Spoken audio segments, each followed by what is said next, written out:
অসমৰ চলচ্চিত্ৰ প্ৰেমিকসকলৰ মাজত জিলিকিছে জনপ্ৰিয় কথাছবি তথা চৰ্চিত বোলছবি গংগা এখনি বুৱতী হিয়া। অসমীয়া বোলছবিৰ আছে এক সোণালী ইতিহাস। 2022 চনৰ 6 মে'ত মুক্তি লাভ কৰা জনপ্ৰিয় কথাছবি তথা চৰ্চিত বোলছবি গংগা এখনি বুৱতী হিয়া সমগ্ৰ অসমৰ চিত্ৰগৃহতে প্ৰদৰ্শিত হৈ আছে। গংগা এখনি বুৱতী হিয়াৰ বোলছবিখনৰ মাজেৰে মাতৃ স্নেহ অতি সুন্দৰভাৱে প্ৰতিফলিত হৈছে। চাওঁ আহক আমাৰ ডি নিউজ অসমৰ এটি বিশেষ প্ৰতিবেদন। বহুত ভাল লাগিলে চাই, দুখো আছে, হাঁহি উঠাও আছে। আকৌ এবাৰ চাবলৈ মন আছিলে, ভাবিছো ছেকেণ্ড শ্ব'টো চাব।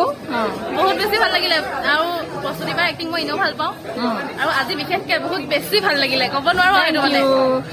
কেনেকুৱা লাগিলে? বেছি ভাল লাগিলে, বহুত বেছি বহুত ভাল হয়। আপোনালোকে আহিব, অসমীয়া চিনেমা চাব লাগে। আমি অসমীয়া মানুহে যদি অসমীয়া চিনেমা ছাপোৰ্ট নকৰোঁ কোনে কৰিব? বহুত বেছি ভাল হয়, আপোনালোকে চালে গম। কেনেকুৱা মানে চাই?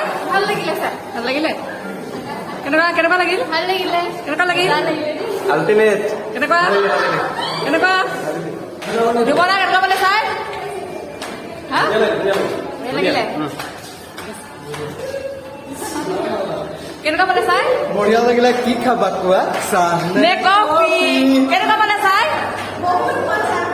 ডাইলগ দি দিয়া, চাহ কফি। বহুত ভাল লাগিল। কেনেকুৱা লাগিলে? চাৰ্থত এখন ভাল চিনেমা।